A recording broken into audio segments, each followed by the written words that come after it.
నమస్తే నేను Roja welcome to special debate. Pakistan అంటేనే పచ్చి మోసం, దగా, చీటింగ్ అన్నది మనందరికీ తెలిసిందే. చీటింగ్ ఆలంబనగా బతుకు సాగిస్తున్న పాకిస్తాన్ ఇప్పుడు ఇండియాతో యుద్ధం చేస్తానంటూ కల్లిబొల్లి కబుర్లు పలుకుతోంది.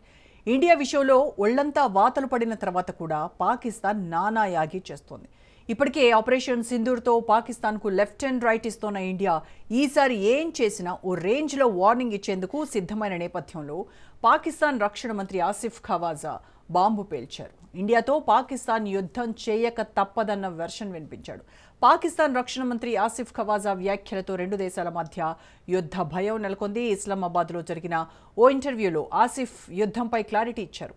భారతదేశం నుంచి పూర్తి స్థాయి యుద్ధం లేదంటే ఏదైనా శత్రు వ్యూహాన్ని తాను తోసిపుచ్చలేనన్నాడు. పాకిస్తాన్ పూర్తి అప్రమత్తంగా ఉండాలని, ఎప్పుడు ఏం జరుగుతుందో చెప్పలేనన్నాడు. భారతదేశం విషయంలో పాకిస్తాన్ ఎప్పుడూ జాగ్రత్తగా ఉండాల్సిందేనని, ప్రస్తుత పరిస్థితుల్లో ఆ జాగ్రత్త ఇంకొంచెం అవసరమన్నాడు.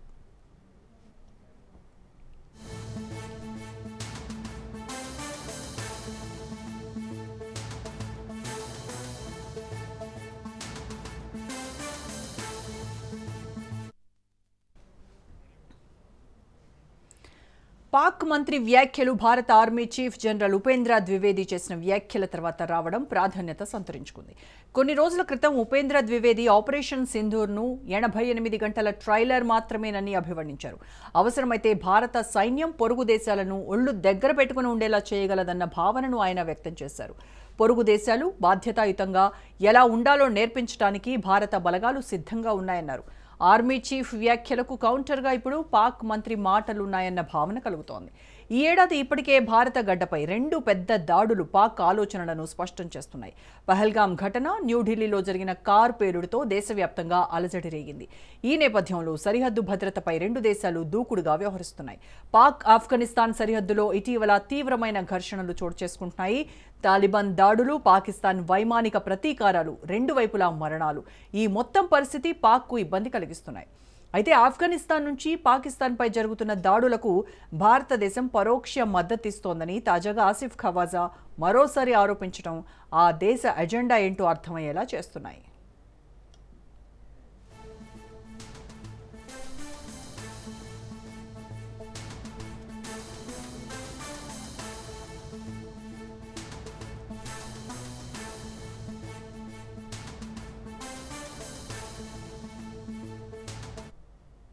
ఆఫ్ఘనిస్తాన్ ప్రస్తుతం పాకిస్తాన్పై ఇండియా కోసం ప్రత్యక్ష యుద్ధం చేస్తోందని పాక్ మంత్రి ఆరోపిస్తున్నాడు. తాలిబాన్ నిర్ణయాలు భారత ప్రభావంతో తీసుకుంటున్నాయనే వాదనను వినిపించాడు. అయితే ఆసిఫ్ ఖవాజా వైఖరిపై తాలిబాన్ ప్రభుత్వం మండిపడింది. పాక్ ఆరోపణలను పూర్తిగా ఖండించింది. ఆఫ్ఘనిస్తాన్ తాలిబాన్ పాలకులు ఏ దేశం అంతర్గత వ్యవహారాల్లోనూ జోక్యం చేసుకోదని, పాకిస్తాన్పై దాడులను ఎట్టి పరిస్థితుల్లో తాము ఆమోదించబోమని వారు స్పష్టం చేస్తున్నారు. తూర్పు సరిహద్దులో ఇండియా నుంచి, పశ్చిమ సరిహద్దులో ఆఫ్ఘనిస్తాన్ నుంచి రెండు వైపులా ఒత్తిడిని ఎదుర్కొంటున్నామని పాకిస్తాన్ ఆరోపిస్తోంది. ఎవరు ఎటువైపు నుంచి తమపై యుద్ధం చేస్తారో తెలియటం లేదని వాపోతోంది. పాక్ మంత్రి వ్యాఖ్యలు, Taliban reaction, India army chief ఎదురుదాడి అన్నీ కూడా సరిహద్దుల్లో ఎప్పుడు ఏదైనా జరగొచ్చన్న సందేశాన్ని ఇస్తున్నాయన్న వెర్షన్ నిపుణులు వ్యక్తం చేస్తున్నారు. ఆఫ్ఘనిస్తాన్ను కట్టడి చేయడం రాని పాకిస్తాన్ ఇండియాపై యుద్ధం చేస్తోందట, బుద్ధి చెప్తోందట. How pity it is.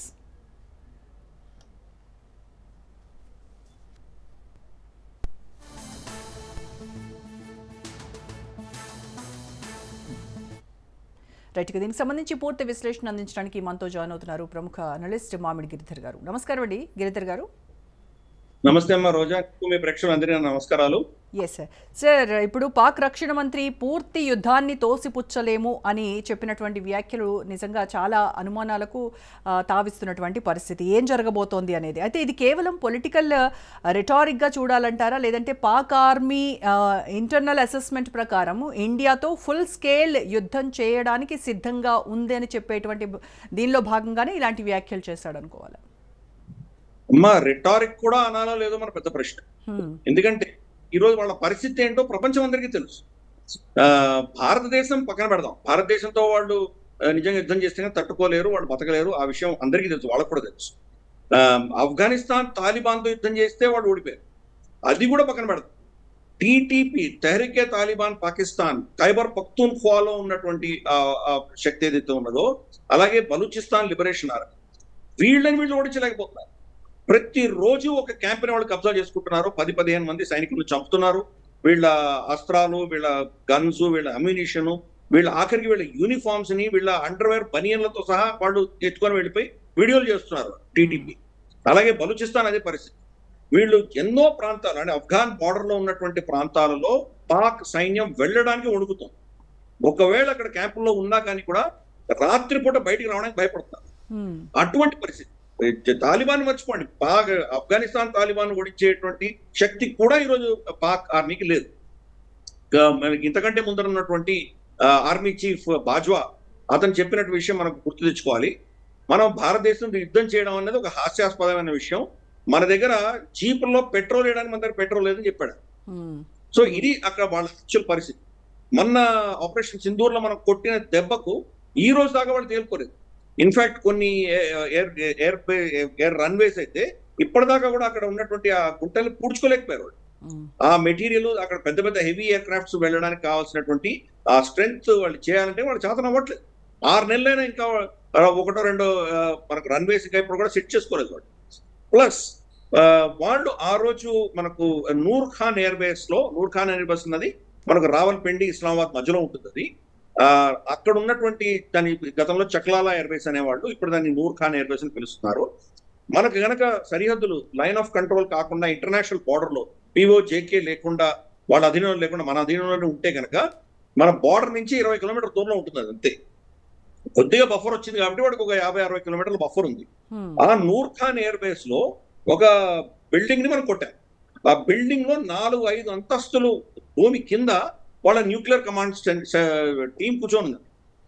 వాళ్ళు అంటే న్యూక్లియర్ బాంబ్ అంటే ఏదో మన దీపావళి పటాకి లాంటిది కాదు కదమ్మా. దానికి బాక్స్ ఉంటాయి, దాన్ని మ్యాచింగ్ చేయాలి, దాన్ని లాకింగ్ చేయాలి, తర్వాత దాన్ని నెక్స్ట్ లెవెల్ దానికి కావాల్సినటువంటి కోఆర్డినేట్స్ ఇవ్వాలి, దాన్ని నావిగేషన్ మనకు శాటిలైట్ నావిగేషన్ లింక్ చేసుకోవాలి, కౌంటర్ మెషర్స్ అవ్వకుండా మనం దాన్ని కౌంటర్ చేయకుండా తప్పించుకోవడానికి దాన్ని రడార్ సిగ్నేచర్లు మేనేజ్ చేయాలి. ఇన్ని ఉంటాయి, దానికి చాలా వ్యవస్థ ఉంటుంది. దాన్ని న్యూక్లియర్ బాంబుని ఫైర్ చేయగలిగినటువంటి టీం చాలా సెక్యూరిటీ వాళ్ళని ఫిల్టర్ చేస్తే కానీ వాళ్ళని అక్కడ పెట్టరు. ఎందుకంటే మనకు రా ఏజెంట్సో లేకపోతే మొసాడో దాంట్లో ఈజీగా సునాయాసంగా దాంట్లో వీళ్ళ మనుషులు వెళ్ళి ఉండిపోవచ్చు కదా. దాంట్లో న్యూస్ బయట లీక్ అయితే ఏమవుతుంది. కాబట్టి నార్మల్ సైనికుడి కంటే కూడా అన్ని ప్రోటోకాల్స్ ఉండి అద్భుతమైన ట్రైనింగ్ ఉన్నటువంటి న్యూక్లియర్ అటాక్ చేయగలిగిన కెపాసిటీ ఉన్న టీం ని మనం కొట్టాము. సో 4 అంతస్తుల్లో వాళ్ళు ఇరుక్కుపోయారు. అది క్రాష్ అయిపోయేసరికి పాకిస్తాన్ ఎంత దరిద్రమైన ఎంత దారుణమైన దేశం అర్థం చేసుకోవచ్చు.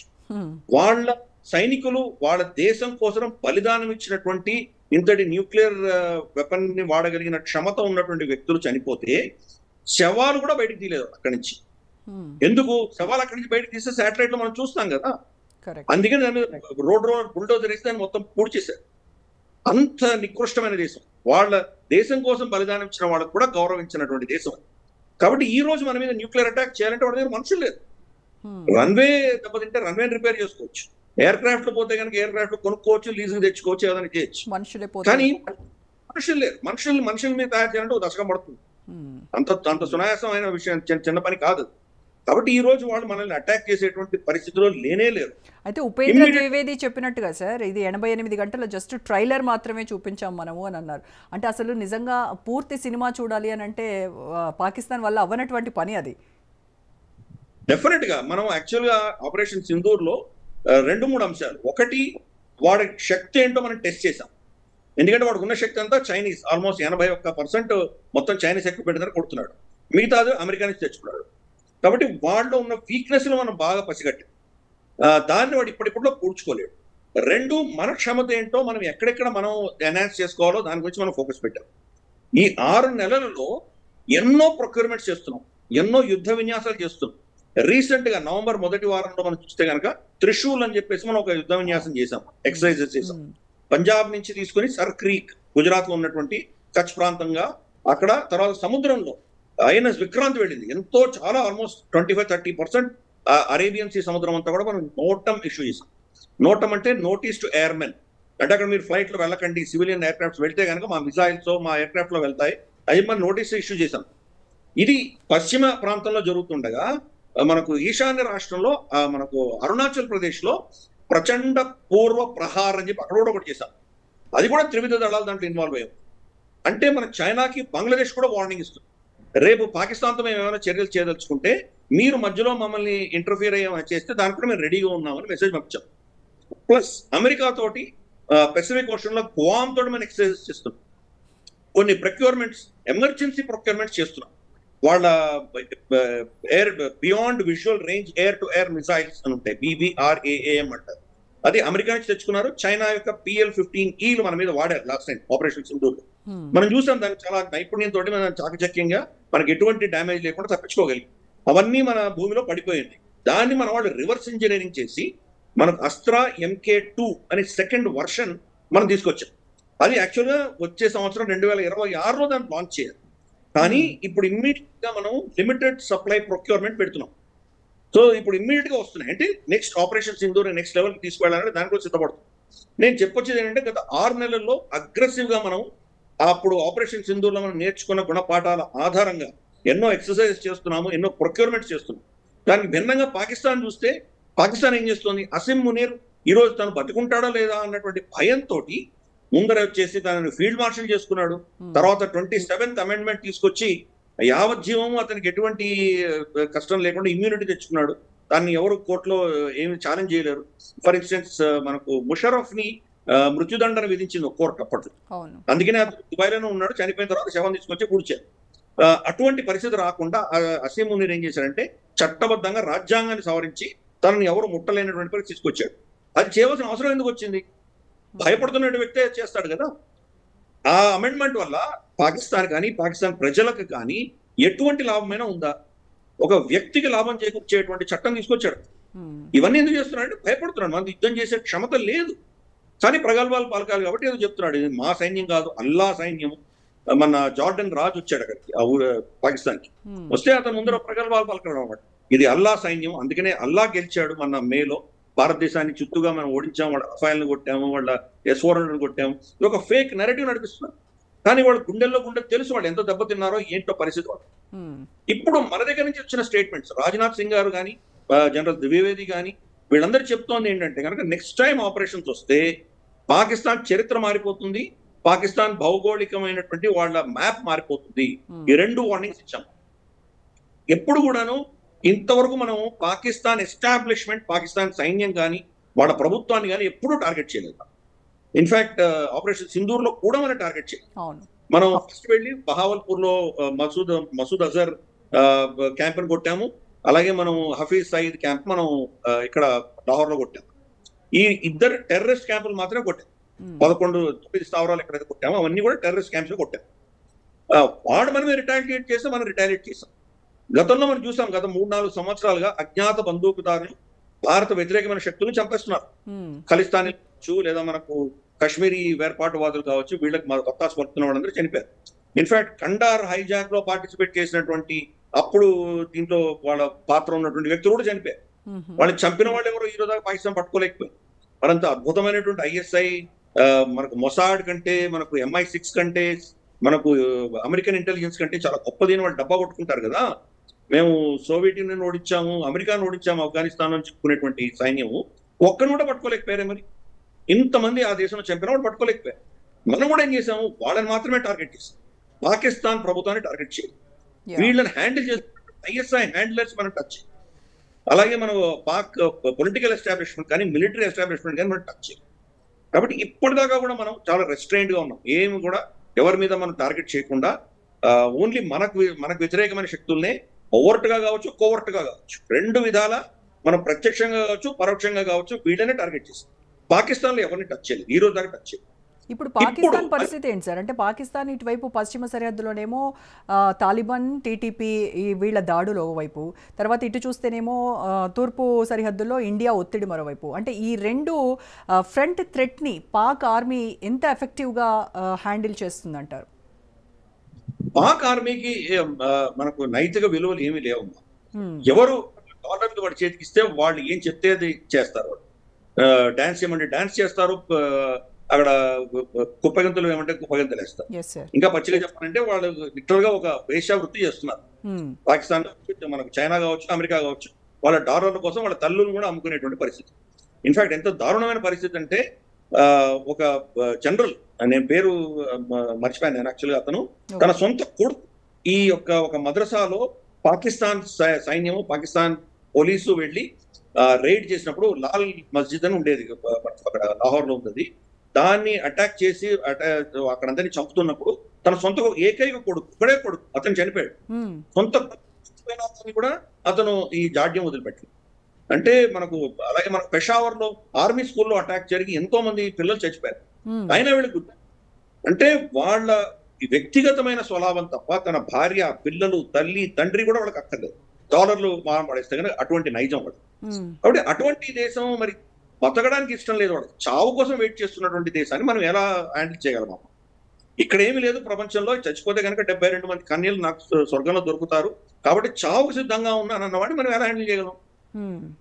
అటువంటి నైజం ఉన్నటువంటి ఇప్పుడు అసీం మునీర్ హఫీజే సయీద్ అని పిలుస్తారు. హఫీజే సయీద్ అంటే ఖురాన్ ని కంఠస్థం చేసినటువంటి, ఖురాన్ లో ప్రతి ఆయాతిని అతను అనర్గళంగా చెప్పగలరు. కాబట్టి ప్రతి జిహాదీ మనస్తత్వంతో చూస్తున్నాడు. అతను ఈరోజు యూనిఫామ్ వేసుకుంటే ఎలా ఉంటుంది మరి? ఒక జిహాదీగా అక్కడ ఉన్నది, ఇప్పుడు టెర్రరిస్టే ఉన్నాడు. ఇన్ఫాక్ట్ పాకిస్తాన్ లో జైషే మహమ్మద్, లష్కర్ ఎ తైబా, హిజ్బుల్ ముజాహిదీన్ ఇటువంటి పేర్లన్నీ ఉన్నాయి. నేను ఇవేమి టెర్రరిస్ట్ ఆర్గనైజేషన్ కాదు. పాకిస్తాన్ లో ఏకైక టెర్రరిస్ట్ ఆర్గనైజేషన్ పాకిస్తాన్ ఆర్మీ. ఇవన్నీ కూడాను పాకిస్తాన్ ఆర్మీ యొక్క బెటాలియన్స్. మనకు చాలా ఉంటాయి కదా, మనకు డోగ్రా రెజిమెంటు, మనకు పంజాబ్ రెజిమెంటు, అలాగే మహర్ రెజిమెంటు, మనకు మెడ్రాస్ శాపర్స్, అస్సాం రైఫిల్స్, ఇటువంటి చాలా ఉంటాయి మన దగ్గర. అటువంటివే లష్కర్ ఎ తైబాను, ఇవన్నీ కూడాను ఆ ఆర్మీకి సంబంధించిన విభిన్న భాగాలు అంతే. ఒకటే టెర్రరిస్ట్ ఆర్గనైజేషన్ ఉంది, అది పాకిస్తాన్ ఆర్మీ. దానికి ఈరోజు నేతృత్వం వహిస్తున్నటువంటి ఒక జిహాదీ. ఇంతనే మనం చూడాలి, అంత తప్పనేం లేదు. ఆ దేశం ఎంత గొడ్డు పరిస్థితిలో ఉంది, గొడ్డు పరిస్థితిలో ఈ రోజు ఫారెన్ ఎక్స్చేంజ్ రిజర్వ్స్ వాళ్ళ ఎగుమతుల వల్ల కాదు, వాళ్ళ విదేశాలకు వెళ్ళినటువంటి పాకిస్తాన్ పంపించే పైసలతోటే అక్కడ వాళ్ళ ఫారెక్స్ రిజర్వ్స్ పడుతుంది. ఇంత దరిద్రపు పరిస్థితిలో ఉన్న పాకిస్తాన్, అంటే ఇంత దారుణంగా ఉంది వాళ్ళ ఆర్థిక పరిస్థితి. ఇలాంటి టైంలో యుద్ధం కనుక జరగాల్సి వస్తే అసలు వాళ్ళ పరిస్థితి ఏంటంటారు? ఫుల్ ఫ్లెడ్జ్డ్ యుద్ధం ఒక వారం రోజులు జరిగితే పాకిస్తాన్ ఖజానా పరిస్థితి ఏంటి సార్? అమ్మా ఒకటి గుర్తుపెట్టుకోవాలి, 15 ఆగస్టు 1947 నుంచి ఈ రోజు దాకా ఎన్ని యుద్ధాలు చేసిందో పాకిస్తాన్ దేశంలో వాళ్ళ నెరేటివ్, అన్ని యుద్ధాలు వాళ్ళే గెలిచారు. ఇది వాళ్ళ నెరేటివ్. కాబట్టి మనకు 71 యుద్ధంలో మనం బంగ్లాదేశ్ ని విడదీసినా ఒక దరిద్రం వదిలింది. వీళ్ళందరూ బంగ్లాదేశీలందరూ నీచ నికృష్ట వెధవులు వీళ్ళు. మన పంజాబీలకు కంపేర్ చేసి చూస్తే వీళ్ళు ఒక బానిసలు, అంతకంటే ఏం లేదు. ఇంత దూరం ఒక 3000 కిలోమీటర్లు మనం పాకిస్తాన్ నుంచి ఈస్ట్ పాకిస్తాన్ దాకా వెళ్ళాలని చాలా కష్టం. అది పోయింది, దరిద్రం వదిలింది అనుకుంటున్నారు. మనం ఇటు సైడ్ ఈస్ట్ పాకిస్తాన్ ని మనం విడగొట్టగలిగాం, కానీ వెస్ట్ పాకిస్తాన్ లో మేమే గెలిచామని వాళ్ళు చెప్పుకుంటారు. కార్గిల్లో ఏమైంది? మేము వచ్చాం లోపలికి, మహా అంటే మేము మళ్ళీ ఎక్కడున్నా అక్కడికి వెళ్ళాం, మాకేమైనా దానివల్ల నష్టం ఉందా? పైపెచ్చు అమెరికాకి మాకు బిలియన్స్ ఆఫ్ డాలర్స్ ఇచ్చింది, దాని తర్వాత మాకు లాభం జరిగింది, కానీ నష్టం ఎక్కడ వచ్చింది మాకు? కాబట్టి ప్రతి యుద్ధం మేమే గెలిచామన్న నేరేటివ్ ఉంటుంది. ఇప్పుడు కూడా మనం ఆపరేషన్ సింధూర్ లో కూడా వాళ్ళకు ఏమైంది? దాని తర్వాత మనకు IMF లోన్ ఇచ్చింది, వాళ్ళకు వరల్డ్ బ్యాంక్ లోన్ ఇచ్చింది. సడన్ గా డొనాల్డ్ ట్రంప్ పిలిచి స్పెషల్ గా అతనికి లంచ్ ఇచ్చాడు. గత 2-3 నెలల్లో కనీసం 3 సార్లు అసీం మునీర్ డొనాల్డ్ ట్రంప్ ని కలిశాడు. కాబట్టి వాళ్ళకి ఏం నష్టం వచ్చింది? ఇరాన్ మీద బొంబార్డ్మెంట్ చేయడానికి కోసం పాకిస్తాన్ ఎయిర్ స్పేస్ వాడుకున్నారు. దానికోసం అమెరికా వాళ్ళకి బిలియన్స్ ఆఫ్ డాలర్స్ ఇచ్చింది పాకిస్తాన్. ఏం నష్టపోయారు వాళ్ళు? మనమేమో ఒక $10 బిలియన్ వర్త్ వాళ్ళ విలువ చేసేటువంటి వాళ్ళ రన్వేస్ కానీ, వాళ్ళ బంకర్స్ కానీ, వాళ్ళ ఎస్టాబ్లిష్మెంట్ అంతా కొట్టాము. $10 బిలియన్, $30 బిలియన్ వాళ్ళకు, $30-40 బిలియన్ వరల్డ్ బ్యాంక్ శాంక్షన్ చేసింది. తర్వాత మనకు IMF నుంచి వాళ్ళకు ఒక $6-7 బిలియన్ వాళ్ళకి అక్కడి నుంచి వచ్చినాయి. అమెరికా వెనక నుంచి ఎవరికి చెప్పకుండా ఎంత ఇచ్చిందో మనకు తెలియదు. నష్టం వచ్చిందా లాభం వచ్చిందా వాళ్ళకి? సో ప్రతిదీ వాళ్ళకి గెలిచారు. ఇది అర్థం చేసుకోవాలి. అటువంటి నేరేటివ్ ఉంటుంది అక్కడ. కాబట్టి మీరు ఆ దేశం ముక్కలయ్యేంత వరకు వాళ్ళే గెలుస్తుంటారు. సో పరిస్థితి ఒకవేళ పంజాబ్ ఒకటే మిగిలినా కానీ వాళ్ళే గెలిచారు. ఎందుకంటే బలూచిస్తాన్ ఇంతమంది చంపుతున్నారు, రోజు పంజాబీ సైన్యాన్ని చంపుతున్నారు, కాబట్టి ఓ దరిద్రం వదిలింది అనుకుంటారు. సో అటువంటి భావజాలం ఉన్న వాళ్ళు ఎందుకు ఓడిపోతారు? ప్రజలు బతికారా చచ్చారా వాళ్ళకి అనవసరం. ఆ దేశంలో మాజీ సైన్యాధ్యక్షుడు ఒక్కడు కూడా పాకిస్తాన్ లో లేడు. ఇన్ఫాక్ట్ అసీం మునీర్ సొంత కుటుంబం, తన భార్య, పిల్లలు అమెరికన్ సిటిజన్స్. అక్కడ వెళ్ళి సిటిజన్ తీసుకొని సెటిల్ అయిపోయారు. అంటే తనకేమైనా అయినా కానీ, తను ఎవరైనా చంపేసినా కానీ, లేదా రిటైర్ అయిపోయి వెళ్ళిపోవాలనుకున్నా కానీ కూడా ఆల్రెడీ మొత్తం దానికి స్కెచ్ చేసి కూర్చున్నాడు.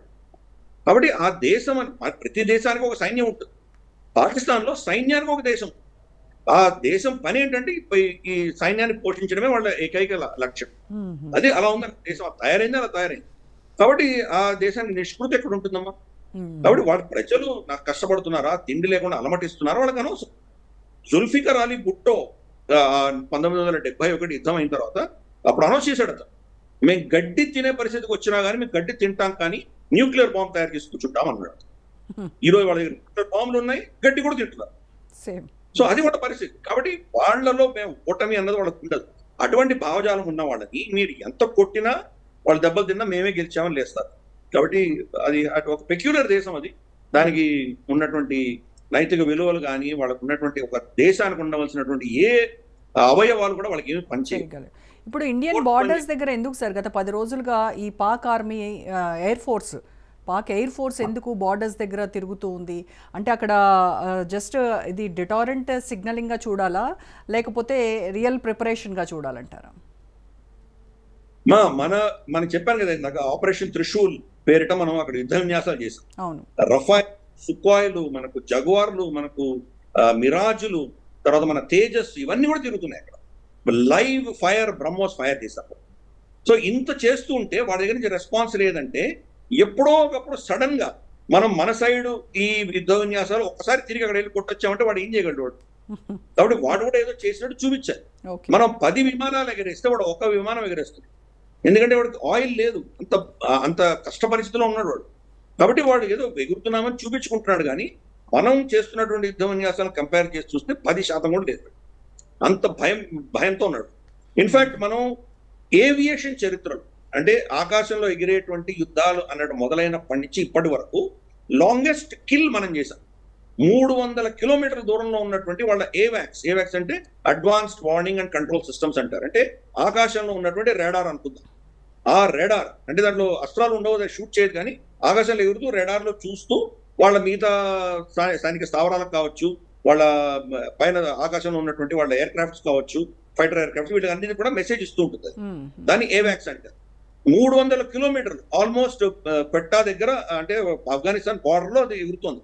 మనం ఎక్కడ షూట్ డౌన్ చేస్తామన్న భయంతో దానిని మనం S-400 తోటి మనం కొట్టాం. 300 కిలోమీటర్ల దూరంలో, అంత దూరంలో కన్ఫర్మ్డ్ కిల్ కొట్టగలిగినటువంటి ఏకైక ఉదాంతం మనం చేసాం మన ఆపరేషన్ సింధూర్. ప్రపంచంలో ఎప్పుడు జరగలేదు, ఇన్ని యుద్ధాలు జరిగినా కానీ ఎప్పుడు జరగలేదు. నార్మల్ గా బియాండ్ విజువల్ రేంజ్ అంటారు. అంటే భూమి గుండ్రంగా ఉంటుంది కాబట్టి ఇక్కడి నుంచి మనం ఫైర్ చేస్తుంటే వాడు కింద నుంచి వస్తాడు కదా, కాబట్టి కింద మన కంటికి కనిపించినప్పుడు వాళ్ళని కొట్టాలంటే దానికి బియాండ్ విజువల్ రేంజ్ అంటారు. నార్మల్ గా 80 నుంచి 110, 120 కిలోమీటర్ దూరంలో కొట్టగలరు. ఇప్పుడు చైనా 200 కిలోమీటర్లు అంటుంది, మనం కూడా 200 కిలోమీటర్ల దాకా మనం అస్త్ర MK2 వెళ్ళాము. కానీ అంతేనే, అంతకంటే దూరం ఉన్నది మనం కొట్టగలిగిన కెపాసిటీ రోజు లేదు మన దగ్గర, ఏ దేశంలో కూడా. అటువంటిది S-400 అంటే 400 కిలోమీటర్లు కొట్టగలిగి. అది యుద్ధంలో ఎప్పుడు టెస్టింగ్ లో ఏదో చేశారు, కానీ యుద్ధంలో ఎప్పుడు దాని సక్సెస్ ఏంటో తెలియదు. మొదటిసారి ఆపరేషన్ సింధూర్ లో 300 కిలోమీటర్ల దూరంలో ఉన్నటువంటి ఏవాక్స్ కొట్టారు.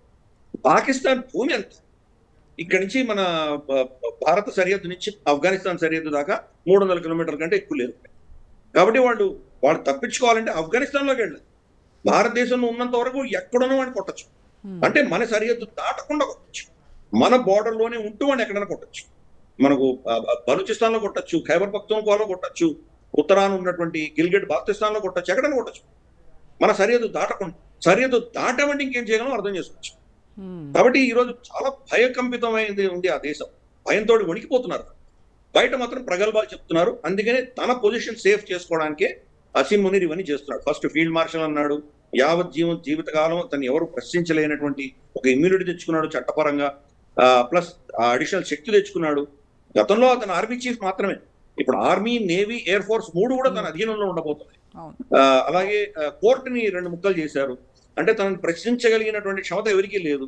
కింద కోర్టు నుంచి వాళ్ళకి ఏమైనా కనుక మళ్ళీ అపీల్ కావాలంటే, కింద కోర్టులు ఇచ్చిన జడ్జిమెంట్ నచ్చకపోతే ఇప్పుడు పాకిస్తాన్ సుప్రీంకోర్టు వాటిని తప్ప ఇంకేం ఉండదు. కాన్స్టిట్యూషన్ సంబంధించి ఇటువంటి అంశాలకు సంబంధించి వేరే కోర్టు తయారు చేస్తున్నారు. అక్కడ నియమించే వాళ్ళందరూ కూడాను ఇతనికి దాసోహం అనేటువంటి జడ్జిలను అక్కడ నియమించబోతున్నాడు. కాబట్టి మొత్తం దేశం తన కంట్రోల్లో వచ్చి, పేరుకి అక్కడ ప్రైమ్ మినిస్టర్, ప్రెసిడెంట్ ఉన్నారు, కానీ వాళ్ళకి ఎవరికి పవర్స్. ఆఫీషియల్ గా గతంలో అన్అఫీషియల్ గా ఉండేది, ఇప్పుడు అఫీషియల్ గా మొత్తం శక్తి అతనే తెచ్చుకున్నాడు. ఎందుకు చేస్తున్నాడు ఇది అంటే ఎంత భయపడుతున్నాడో అర్థం చేసుకోవచ్చు. ఒకటి, భారతదేశంతో యుద్ధం చేసే క్షమత వాళ్ళకి ఎక్కడా లేదు. అమెరికా వాళ్ళ పక్షాన్ని ఎప్పుడెప్పుడు వాళ్ళతో కొంత మైత్రి పెంచుకుంటుందో అప్పుడు మన దేశాన్ని టార్గెట్ చేస్తూనే ఉన్నారు. గతంలో అది చేశారు. మన దేశానికి ఎవరైనా అమెరికా నుంచి ఒక పెద్ద నేత ఎవరైనా వస్తే ఆ సమయంలో తప్పకుండా ఇక్కడ ఏదో అటువంటి ఒక అటాక్ జరిగి తీరు.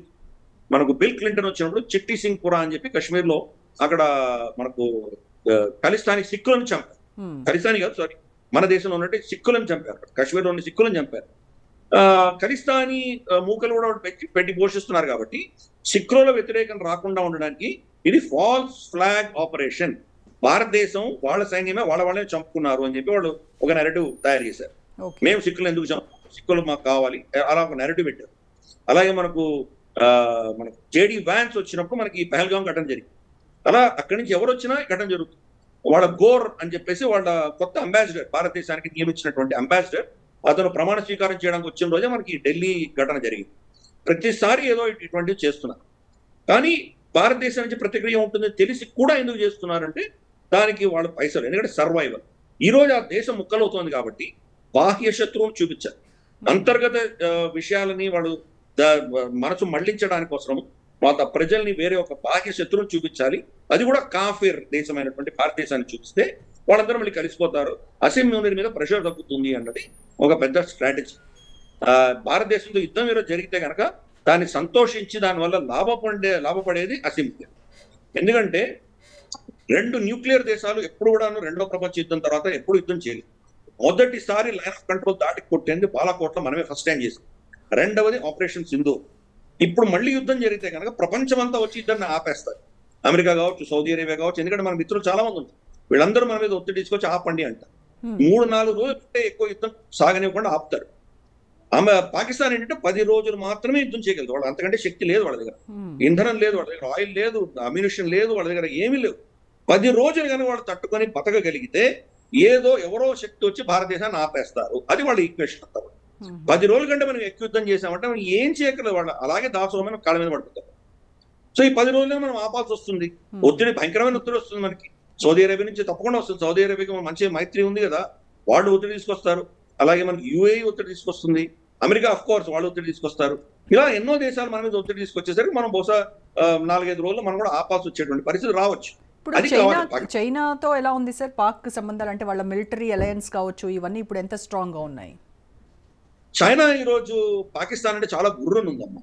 ఎందుకంటే సడన్ గా వెళ్ళిపోయి డొనాల్డ్ ట్రంప్ ఒళ్ళో కూర్చోవడం, ఆయనకి రేర్ ఎర్త్ మినరల్స్ అన్ని ఇచ్చేస్తాం అనడం, బలూచిస్తాన్ లో మీకు ఏమేం కావాలో తీసుకోండి అని చెప్పడం, ఇక్కడ బంగారం ఉంది, ఇక్కడ మనకు గ్యాస్ ఉంది, ఇక్కడ మా దగ్గర ముడి చమురు ఉంది, ఇవన్నీ తీసుకోండి అని చెప్పి వాళ్ళకి అమ్మేయడం. మరి చైనా బిలియన్స్ ఆఫ్ డాలర్స్ ఇక్కడ ఖర్చు పెట్టి $60 బిలియన్ ఖర్చు పెడతాము CPEC, China Pakistan economic corridor అని చెప్పి వాళ్ళు అనౌన్స్ చేశారు గతంలో. ఇప్పటి వరకు $20 బిలియన్ పై చిలుకు వాళ్ళు ఆల్రెడీ ఖర్చు పెట్టారు. వాళ్ళు ఆల్రెడీ ఉండి ఇంత కష్టపడి అక్కడ వాళ్ళు ఉండగా వాళ్ళని కాదని అమెరికాకి ఇస్తే మరి చైనాకి ఎంత కాలాలి? చైనా ఊరుకుంటుందా? చైనీస్ పౌరుల్ని ఎప్పుడు చంపుతూనే ఉన్నారు. అక్కడ చూస్తే కనుక ప్రతి 2-3 నెలలకి ఒక చైనీస్ పౌరుడు చనిపోతున్నాడు అక్కడ. ఈ బలూచి లిబరేషన్ ఆర్మీ వాళ్ళని కొడుతూనే ఉన్నారు, టార్గెట్ చేస్తూనే ఉన్నారు. పాకిస్తాన్ ఆర్మీ ఏం చేయలేకపోతుంది, రక్షణ కలిగించలేకపోతాం. సడన్ గా ఇప్పుడు వాళ్ళని వదిలేసి అమెరికా దగ్గర పెట్టి వాళ్ళు ఎందుకు ఊరుకుంటారు? 81% వాళ్ళ యుద్ధ సామాగ్రి అంతా కూడా చైనా నుంచి వచ్చింది. చైనా మరి అమెరికా, పాకిస్తాన్, చైనా వాళ్ళ ముగ్గురు ఈక్వేషన్ లో ఆబ్వియస్లీ చైనా ఈరోజు పాకిస్తాన్ కి వ్యతిరేకంగా చాలా కోపంగా ఉంది. కానీ పాకిస్తాన్ అన్న దేశం భారతదేశాన్ని కష్టపెట్టడానికి, మనను కంట్రోల్ చేయడానికి, మన పురోగతిని నిలబడడానికి, స్లో డౌన్ చేయడానికి చైనాకు పాకిస్తాన్ కావాలి. పాకిస్తాన్ వాడుకుంటుంది. భారతదేశాన్ని తో కాంపిటీషన్ లో పాకిస్తాన్ వాళ్ళకి చాలా అవసరం. కాబట్టి ఇది ఒక పెక్యులర్ గేమ్. పాకిస్తాన్ ఏంటంటే నీకు కావాల్సిన దానికి నాకు $, నేను నీకు చేసి పెడతాను, నువ్వు నాకేమిస్తా, నేను నీకేమిస్తాను, ఇలాగే ఉంటుంది వాళ్ళదంతా వ్యవహారం అంతా. కాబట్టి వాళ్ళు ఇవ్వక తప్పదు, చైనా వాళ్ళకి సపోర్ట్ చేయక తప్పదు. కానీ ఈ రోజు భారతదేశం చైనా కొంత మనం దగ్గరకు వచ్చి ఏదో కొంత మోదీ గారు, షీ జిన్పింగ్ కలిసి ఇవన్నీ అయ్యేసరికి ఇమ్మీడియట్ గా వాడు వెళ్ళి అమెరికా ఒళ్ళు కూర్చున్నాడు పాకిస్తాన్. కాబట్టి వాడికి ఒక నైతిక విలువలు లేవు, వాడికి ఏమీ లేదు పాకిస్తాన్ కి. చైనా అన్ఫార్చునేట్ పాకిస్తాన్ ని వదులుకోలేదు, పాకిస్తాన్ అంటే సమర్థన కూడా ఇవ్వలేదు. అటువంటి పరిస్థితుల్లో ఈరోజు చైనా ఉంది. కాబట్టి ఇద్దరు గుడ్ లక్ టు దెమ్. మనమైతే 2 ఫ్రంట్ కాదు, 2.5 ఫ్రంట్, 3.5 ఫ్రంట్ యుద్ధం కూడా చేయడానికి సిద్ధంగా ఉన్నాము. బంగ్లాదేశ్ నుంచి వచ్చినా, చైనా నుంచి ఏమైనా వచ్చినా, పాకిస్తాన్ నుంచి వచ్చినా, ఇంకొక హాఫ్ ఫ్రంట్ మన దేశంలో ఉన్నటువంటి ఈ డాక్టర్లు, ఈ జిహాదీలు మన దేశంలో ఏం చేస్తున్నారు చూస్తున్నాము. వీటన్నిటి కూడా మనం సిద్ధంగానే ఉన్నాం. Right sir, thank you so much Giridhar గారు. రైట్, ఇది వాళ్ళ special debate. Stay tune to Raj news.